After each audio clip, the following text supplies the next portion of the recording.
Good morning, everybody, and welcome to For the Love of Paul McGrath podcast and Villa AM, your morning roundup of all the yesterday's news in 8 minutes or less. And a lot of the news for Monday, August the 11th was kind of dominated. A lot of it was dominated with the two preseason friendlies, but that was in the morning time. Then it quickly kind of changed towards a focus on Newcastle. There was also some commercial deals in the middle there as well that we're going to discuss, and there was also an outgoing within this from this squad, I suppose, somebody going out on loan. So we'll cover all that as we get through this episode of Villa AM. So firstly, what I will actually come to firstly is that person who has just left Aston Villa, and Joe Gauci has left Aston Villa to join Port Vale on loan. Gauci was also on loan last season, and this is going to be obviously season-long loan, hoping that he goes out and earns his stripes, I suppose, within the English game. What his future holds is unknown, really, I suppose, for the actual player itself. I would have thought that potentially a loan to a higher league club might have suffice. But look, Port Vale is going to be a good loan for him. He's going to get game time, and he's going to be able to test himself week in, week out. But so Gauci is gone on loan, and that is no real surprise. But I suppose what the surprise here for me is that Joe Gauci has gone on loan prior to Emi Martinez coming back into the squad. Obviously, we know he's going to be out for numerous games at the start of the season, and I would have thought that you would have tried to mitigate the goalkeeper situation, I suppose, really, because Bizot is going to be in goals. Maybe potentially I would have thought that Joe Gauci would have stayed around and been on the bench, but he's gone out and on to Port Vale. And it'd be interesting to see who does now take the bench, considering that Ollie Ziyech has gone out on loan as well. I would imagine Sam Proctor is the man in the driving seat, but we will see. We will see as the week transpires here who will be on the bench against Newcastle. And also, talking about Newcastle, let's just stay on that. And I know this is Villa AM, but I thought it's pretty pertinent. Newcastle, early team news for Newcastle is that Anthony Gordon twisted an ankle at the weekend against Atletico Madrid. So he's a doubt, but likely to feature in some capacity against Aston Villa at the weekend. But I suppose the man at Newcastle that all the rumblings and all the noises about is Alexander Isak. Still currently on Monday, the 11th of August, was currently training away from the team on his own. Eddie Howe was pretty full-throated in saying that he wasn't going to be available at the weekend.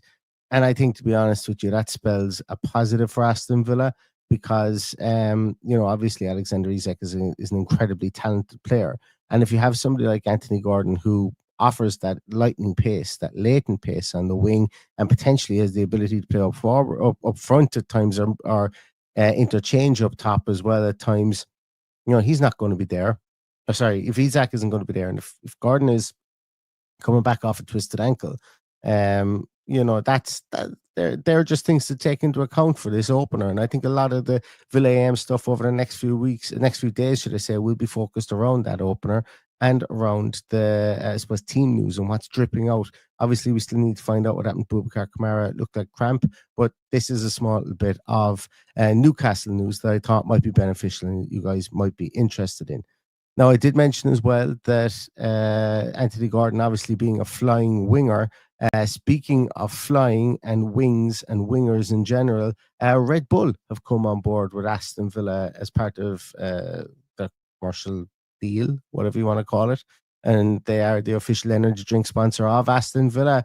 I'm all for this. I'm all for having an official everything of Aston Villa, official ashtray holder on a motorbike company of Aston Villa. Yeah, sign me up for absolutely anything. Sponsor the hell out of everything.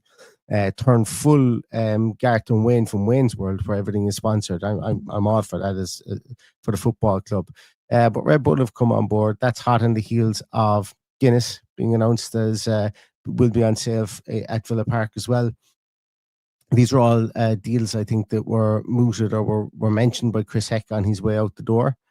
So Coca-Cola are the next ones are the only other one that he mentioned that hasn't come to fruition yet. So keep your ears and eyes peeled for that over the coming days and weeks as well, if that deal can be done and announced. But yeah, look, it's good to see Aston Villa getting these minor deals done.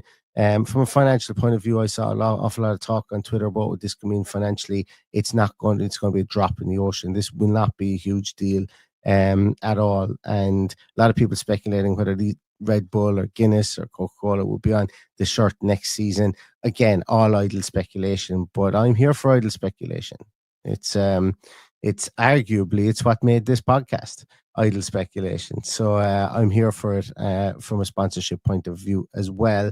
And one thing that won't be sponsored just yet, according to the new man at the helm, Mr. Francesco Calvo, he has said that it's going to be Villa Park for the foreseeable future, that there is no plans this season to rename Villa Park, to sell the naming rights.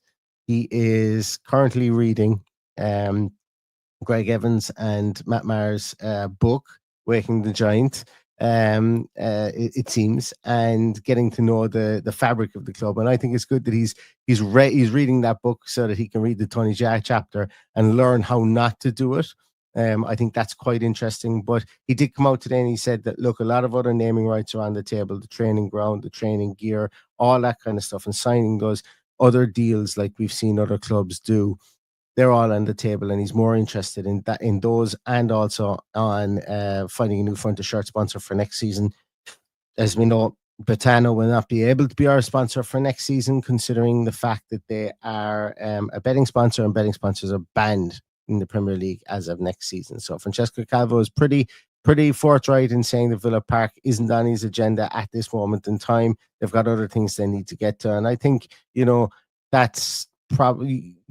You'll find a sponsor for Villa Park pretty easily.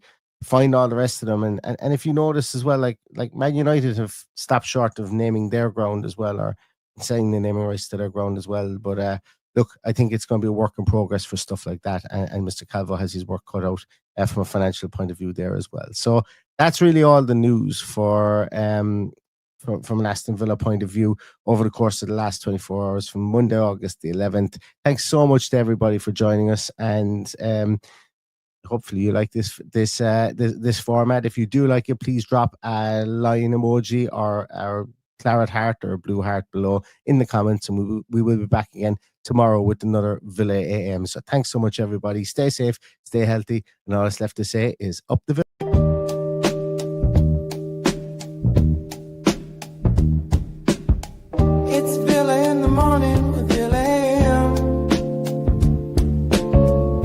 Villa in the morning with Villa AM.